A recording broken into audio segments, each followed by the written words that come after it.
ایک بزرگ کے بارے میں نے اپنے والد ماجد صلی اللہ علیہ وسلم سے سنا کہ ایک بزرگ تھے، اللہ والے بزرگ تھے. تو جیسے بزرگ سادے سیدھے رہتے ہیں تو لوگ مذاق اڑایا کرتے ہیں.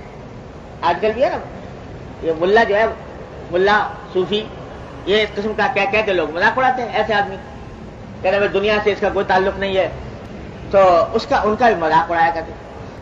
تو کسی نے اسی مذاق اڑانے کے دوران ایک جملہ کہہ دیا، تو پتہ نہیں کیا کچھ ایسا جملہ کہہ دیا کہ میں ایک سوال آپ سے کرنا چاہتا ہوں کہ یہ بتائیے کہ آپ اچھے ہیں یا میرے کتے کی دم اچھی ہے. اللہ بچائے، اللہ والوں سے اس قسم کی شرارت امیز باتیں کہنا بڑی خطرناک بات ہے. لیکن کہہ دیا کہ آپ اچھے ہیں یا میرے کتے کی دم اچھی. تو جواب میں نہ کوئی غصہ کیا، نہ کوئی طبیعت میں تغیر پیدا ہوا. ایک جواب دیا کہ بھائی ابھی تو میں کچھ نہیں کہہ سکتا، تو پتہ نہیں میں اچھا ہوں گا یا تمہارے کتے کی دم اچھی. باقی ابھی تو میں کچھ کہہ نہیں سکتا کہ کون اچھا ہے، اس واسطے کہ پتہ نہیں کس حالت میں خاتمہ ہوتا ہے.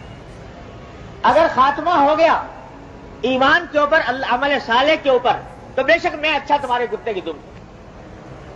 اور اگر خدا نہ کرے خاتمہ خراب ہوا تو یقین تمہارے کتے کی دم اچھی میرے مجھ سے.